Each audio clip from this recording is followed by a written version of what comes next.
video, I will show you how to add or delete a page from a PDF file. So let's consider this is PDF file. Double click on this. It will open in a preview mode. Now here you will see there are 3 pages. Page 1, how to add or delete, and then third page. So what you need to do, go to the view, click over here and click on contact sheet. Okay. So now you'll see there are total 3 pages. And let's say you want to delete page number 2. Select the page and just click on the delete button, so it will get deleted. If you want to revert it, press Command and Z, it will come back. Let's say you want to delete page number 3, do the same, select the page and press the delete button on the keyboard, it will get deleted.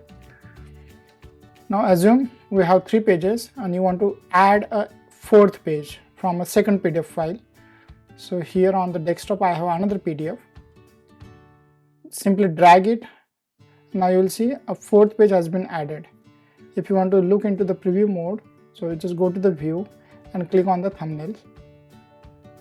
So you will see this is page number 1, this is page number 2, this is 3, and this is the 4th one. If you like it, do share and subscribe.